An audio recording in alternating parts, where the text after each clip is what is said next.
বাগেরহাটে 4টি সংসদীয় আসন বহাল রাখার দাবিতে ঢাকা খুলনা মহাসড়ক সহ মোংলা রামপালের বিভিন্ন সড়ক আটকে হরতাল পালন করছে বিএনপি জামায়াত সহ সর্বদলীয় সম্মিলিত কমিটির নেতাকর্মীরা।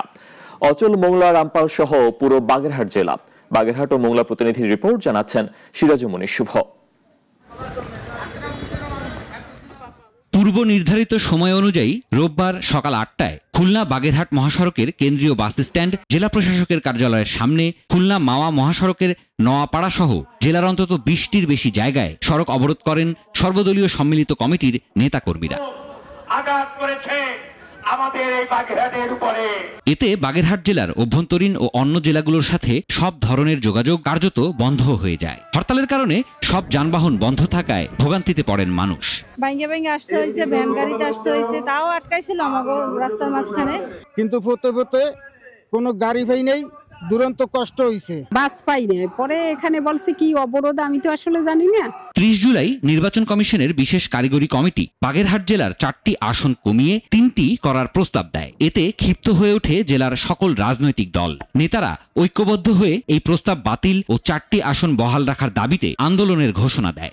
আমাদের একটি আসন বাতিল করার জন্য প্রস্তাবনা দিয়েছে। এই প্রস্তাবনার বিরুদ্ধে বাগেরহাটবাসী ফুটে উঠেছে।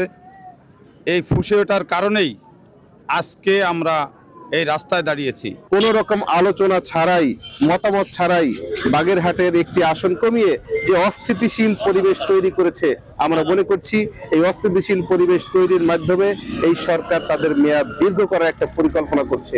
হরতালে কার্যত অচল হয়ে পড়েছে মোংলা রামপাল সহ পুরো বাগেরহাট জেলা। মোংলা রামপালের বিভিন্ন সড়ক অবরোধ করায় বন্ধ হয়ে যায় যান চলাচল। ফলে অচল হয়ে পড়েছে ইপিজেড, শিল্প কারখানা, শিক্ষা প্রতিষ্ঠান, দোকানপাট, খেয়া ও ফেরি পারাপার। ভোর থেকেই রাস্তায় নামেন বিভিন্ন রাজনৈতিক দলের নেতাকর্মীরা। আন্দোলনে সমর্থন জানিয়ে দোকানপাট বন্ধ রেখেছেন ব্যবসায়ীরা।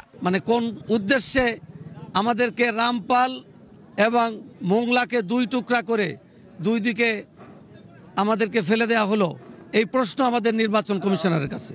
আমরা রাজপথে আছি, আমাদের 4টি আসন ফিরিয়ে না দেওয়া পর্যন্ত আমরা রাজপথে থাকবো ইনশাআল্লাহ। আসন কমানো অথবা বহাল রাখার বিষয়ে 25 আগস্ট নির্বাচন কমিশনের দপ্তরে শুনানি অনুষ্ঠিত হওয়ার কথা রয়েছে। সেখানে ফলাফল পক্ষে না এলে আন্দোলন আরো তীব্র করার হুঁশিয়ারি দিয়েছেন আন্দোলনরতরা। আমরা চাই না যে এই ব্যাপারে আরো বড় কোনো কর্মসূচি আমাদেরকে দিতে হয়। সিরাজুমনির শুভ, নাগরিক।